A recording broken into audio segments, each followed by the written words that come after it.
Migration is an integral part of evolution. Birds migrate.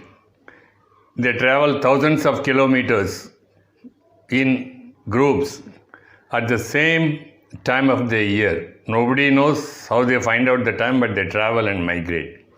People migrate. People migrate for different reasons, for economic considerations, for social reasons. The migration of the people has changed over the last 3 generations.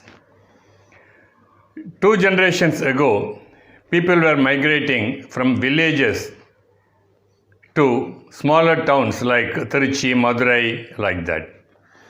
Then the second stage of evolution started, where they started migrating to places like Chennai, Mumbai, Delhi, within India. The third phase of migration is to US, Europe, and such countries outside India. In the first 2 cases, the people who migrated didn't face the questions which this generation is facing. One such question which they are faced is, particularly from those who are outside the religious belief of these people who have migrated, is, how come you have got so many gods? We have only one. You have got so many. Why is it? And these youngsters who don't have the answer for that have to react in 2 ways. If they know the answer fully, yes, they can answer the question.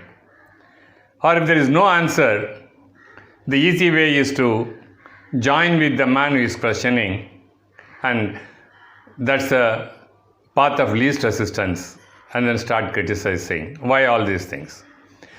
But if you really look at it, there is a big point behind why there are so many gods. Right.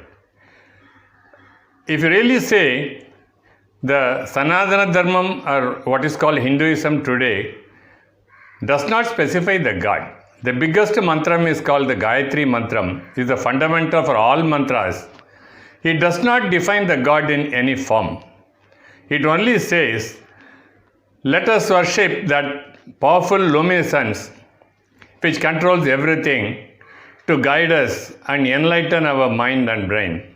So this is the meaning of it. It does not talk about any form. This is the basic mantra which is taught right at the beginning, the first mantra taught. Then why all these gods and shapes? Yes. This particular state, which is taught by the Gayatri Mantra, has to be achieved by concentrating through the mind. Mind is the one factor which controls all these things, which everybody agrees. So, when the mind has to be controlled, there has to be some parameter which should control that. Mind is like a monkey, they say. It keeps on jumping. You try to sit for half a minute in one place without the thoughts oscillating, just not possible. Mind is like an elephant. Okay. Those who had seen the elephant in the villages and in the temples, they would have seen that a mahout giving a small, maybe 1 foot long wooden piece which the elephant holds in the hand, in its tusker. Okay. So that is, it is holding it, right? That is because, that tudikai, what you call, it keeps on oscillating, and if it is left free, it tries to touch something this side, that side, and will create disturbance. You give something to that, it will hold it, and then just be keeping quiet. Okay? So that is the reason why it's given to that. So that is the way of controlling. The same way, when the mind keeps jumping from place to place, something is given to the mind so that it will start focusing on that. And that will be the way of controlling it. That is the only reason why it's given. So the mind gets control, the mind starts focusing, and that is the channel in which it moves. Okay. So there are different forms which have been given. Then why so many gods? Right. First, why God? Second, why so many gods? Right.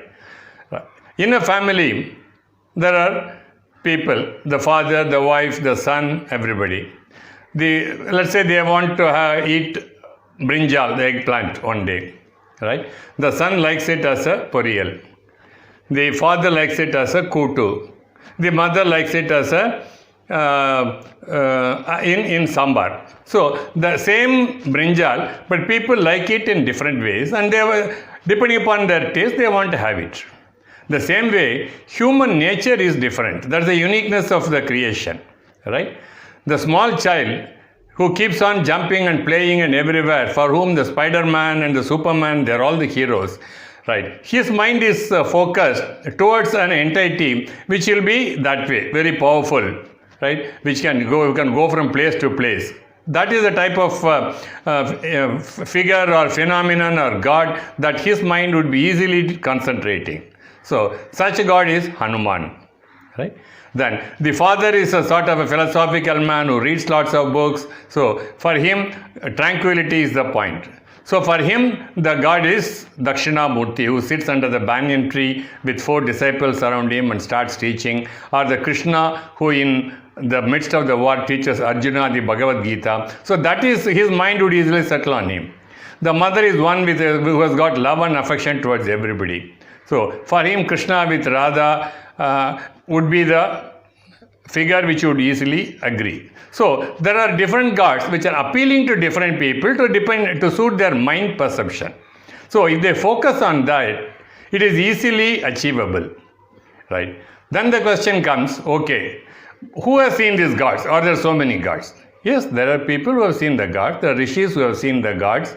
Right? Those days they have seen. In the recent time, there was Ramakrishna Paramahamsa. When Narendranath Datta went and asked him, have you seen God? He said, yes, I have seen God. Can you show me? Yes. So, and he later on became Vivekananda after seeing that and after experiencing it. So, there are people who have seen the God and they have defined the God as what they have seen. Right? But the problem is, we are not willing to accept it. Right? We are willing to accept certain things, but not accept certain other things. For example, in the school books, we read that atom has got proton, neutron, everything. The man who wrote the book, has he ever seen an atom or a neutron? He has not seen. He believes in somebody who has said that he had seen it. So he writes it. Right? So, but the same way, there are people who have seen these gods. They are the rishis. They have said that they have seen. If we can accept the atom or the proton neutron without seeing that, why this hesitation accepting the God, saying that I have not seen it, unless I see, how can I accept? That's an argument which does not carry any meaning. Right? That is because we are trying to see items through a wrong lens. Let's say there is a lens. That lens is used in different ways. The same lens, when it is put as a microscope, helps us to see very minute bacterial or very minute organisms. In a different format, the same lens is used to see far off planets which are millions of light years away. So lens is the same, but the application is different. If somebody says, I'll try to see the planet through a microscope, it will not work. He cannot see through a telescope a small microorganism. So the proper instrument has to be used. In worldly life, we are trying to look at the spiritual things through a wrong lens of a material life. That's why we are not able to see that. A scientist sees that microorganism the correct way, an astronomer sees the planet the right way. So the same way there have been saints and rishis who have seen the gods in the different forms and perspectives. So that has to be accepted. So whichever way you look at it, right, the basis is, number one, the God is defined as the all-powerful, all-present, omnipresent, omnipotent, luminous item or entity, because it doesn't have a form, so you call it an entity. To achieve that, in order to control the mind, the God pervades in different formats. There are people who have seen that, and if we can believe that, it should be good. We travel by a train, night travel. Night we get into the train, we sleep comfortably, thinking the driver would reach us the next morning safe. We don't distrust him. We are flying in a plane for hours together, 18 hours. We are sleeping in the flight. We think that the pilot will take care of us. So if that be the case, then why not try to have belief in this field also? The tendency to question that I should see everything, that is the one thing which is an impediment. Yes, you can see everything, provided you are also aligning with that. Without aligning, if you say that I want to say I am not seeing, so I am not believing, that does not carry weight. So this probably would be an explanation which the younger generations can give if they are posed with this question, and I am sure to that extent, yes, we are giving the right guidance. Thank you.